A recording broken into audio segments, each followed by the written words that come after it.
Je pensais connaître l'histoire de Jeffrey Epstein, hein, comme quoi il serait un monstre, isolé, un prédateur de génie qui aurait berné les élites par pur hasard.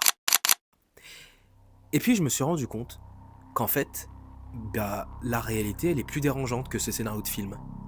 Je vais essayer de vous montrer, avec mon regard, comment Epstein n'était pas un bug du système, mais son produit le plus logique. Ce qu'on va faire, c'est de la sociologie de l'ombre, pour tenter de comprendre comment l'argent, le capital social et le silence transforment l'inacceptable en norme.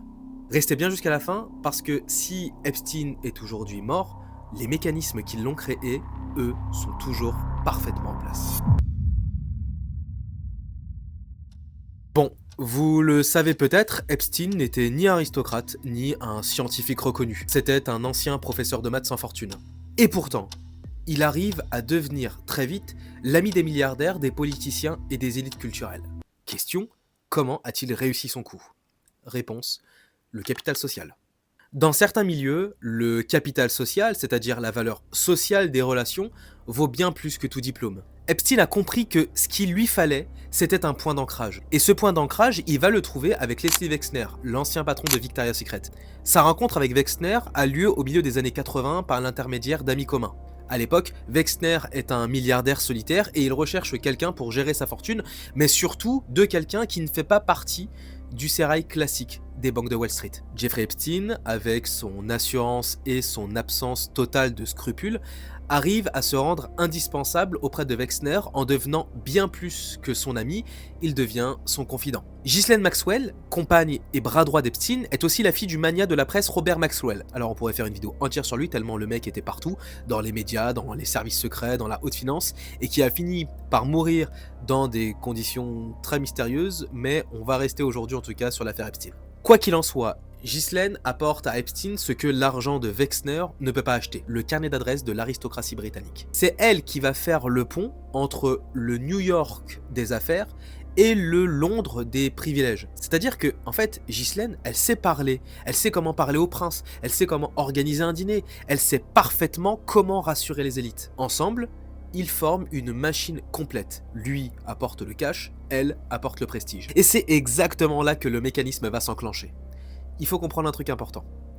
Dans les sphères élitaires, la confiance fonctionne essentiellement par contagion. Si Wexner lui confie sa fortune et que Maxwell lui confie son carnet d'adresses, alors Harvard lui ouvre ses portes. Les banques et les PDG travaillent et dînent avec lui, sans se poser trop de questions. Et c'est exactement ici qu'il devient un courtier. C'est-à-dire qu'il devient le point de passage obligé entre la finance, la politique et la science. Il ne se contente pas de présenter des gens, il crée des dépendances croisées. Il propose aux politiques le financement de leur campagne via ses réseaux de milliardaires. Il offre aux scientifiques les budgets que l'État ne lui donne plus. Et il fournit aux financiers l'accès à ses cercles d'influence et de pouvoir. Je vais vous donner un exemple. Jeffrey Epstein a versé 6,5 millions de dollars à un laboratoire de Harvard pour financer les recherches de Martin Nowak. Alors juste entre parenthèses pour l'anecdote, parce que je trouvais ça quand même un peu cocasse, les recherches de Martin Nowak se concentraient à l'époque sur la manière dont l'altruisme et la coopération fonctionnent entre les êtres humains. Quelle ironie. Bref, Epstein a ensuite utilisé ce prestige scientifique pour attirer des milliardaires comme Leon Black, qui lui a ensuite versé 158 millions de dollars pour des conseils financiers. En parallèle, il introduisait ces mêmes scientifiques et financiers auprès de certaines figures politiques comme Bill Clinton. Ce qu'il fait, qu'on le veuille ou non, c'est brillant. Il crée un cercle où le savant obtenait son budget, le milliardaire son influence politique et le politicien ses réseaux de financement, faisant d'Epstein le seul verrou commun à ces trois mondes. En fait, c'est simple, personne ne vérifie vraiment qui il est parce qu'il est devenu l'huile qui fait tourner les rouages de tout ce réseau. Il faut bien comprendre un truc, c'est qu'en finançant des laboratoires au MIT ou à Harvard, il ne s'achète pas seulement des contacts, il achète de la légitimité intellectuelle. S'afficher avec des prix Nobel par exemple comme il l'a fait en 2011, c'est s'offrir une forme de blanchiment de réputation. Et dans notre société, la science est considérée, vous le savez bien mieux que moi, comme une forme de sacré. On se rappelle tous de l'histoire de l'industrie du sucre, qui dans les années 60 a payé des scientifiques de Harvard pour publier des études biaisées. L'objectif était de détourner l'attention du sucre pour désigner le gras comme l'unique responsable des maladies cardiaques. Wow! Frosty de Kellogg's, le tigre des petits déjeuners. Wow! Cette histoire, mais en vrai il en existe plein d'autres, montre comment l'autorité de la science peut être dévoyée pour servir des intérêts industriels. Il est là le grand piège intellectuel. On croit que la connaissance est une garantie de moralité. On s'imagine qu'un génie ou un philanthrope du savoir ne peut pas être un prédateur. Et Epstein, ça, il l'avait très bien compris. Et il a exploité ce biais. Il a fait en sorte que des experts ou des scientifiques, parmi les plus reconnus, deviennent ses protections, qui eux, en échange, fermaient les yeux sur ses actes tant qu'ils finançaient leurs recherches. Et cette immunité diplomatique, vous le savez, ne s'arrêtait pas aux frontières américaines. Avec sa respectabilité, entre guillemets, il a exporté son modèle d'influence en Europe, tissant une toile structurelle au cœur des élites françaises. Par exemple, Jack Land, ancien ministre de l'Éducation nationale cité dans des échanges avec Epstein avant 2019, illustrant au passage la proximité avec les cercles culturels. Jean-Luc Brunel, agent de mannequin, rouage essentiel de la marchandisation des corps au sein du réseau. Bruno Le Maire et Cédric Villani, apparaissant dans des courriers d'approche, montrant comment Epstein arrosait le terrain politique et scientifique pour capturer toujours plus de capital social. On va quand même être très clair. Quoi qu'il en soit de la nature exacte de ces échanges dont la justice reste la seule juge, l'intégration à ces cercles déclenche un nouveau mécanisme, celui de la normalisation. Pour bien comprendre de quoi on parle, la normalisation, c'est la tendance d'un groupe à réinterpréter des comportements déviants comme normaux, tant qu'ils sont associés à des individus puissants. C'est-à-dire qu'en fait, l'entourage rationalise l'inacceptable pour ne pas briser l'entre-soi. Et dans cette mécanique de normalisation, Ghislaine Maxwell joue le rôle le plus important, celui du bouclier féminin. En fait, à l'époque, il y avait une question à laquelle personne ne savait vraiment répondre, et c'est justement d'ailleurs là-dessus que les avocats d'Epstein se sont appuyés. Pourquoi les victimes ne s'enfuyaient-elles pas ? Pourquoi les invités ne s'alarmaient-ils pas ? Eh bien, parce qu'il y avait une femme, élégante, cultivée, issue de la société qui supervisait tout. Sa présence servait de catalyseur pour inhiber la réponse de survie des jeunes filles tout en activant un biais de normalité chez les témoins. Si une femme comme elle valide la situation, alors c'est que ça doit être normal.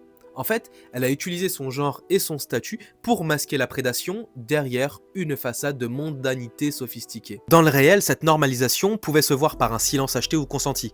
Quand des individus croisaient des jeunes filles mineures dans les couloirs de son hôtel particulier de Manhattan ou de sa villa de Palm Beach, l'éclat de la fortune d'Epstein agissait comme un éblouissement qui rendait le crime invisible. On ne voyait plus une victime, on voyait une excentricité de milliardaire. On ne voyait pas un prédateur, on voyait un hôte généreux dont il ne fallait pas interroger les zones d'ombre sous peine d'être exclu du cercle. La protection du réseau de ce système passait avant la protection des individus. Et pour protéger tout ce système, Epstein a créé des zones de non-droit, isolées comme son île privée, pour que son pouvoir s'exerce sans contre-pouvoir. Et c'est là que la domination devient brutale. Parce que d'un côté, un capital social masculin, surpuissant et protégé par une omerta de caste, de l'autre, des femmes et des jeunes filles exploitées, souvent issues de milieux précaires. On voit bien comment ce système n'est pas seulement sexuel, il est aussi intersectionnel.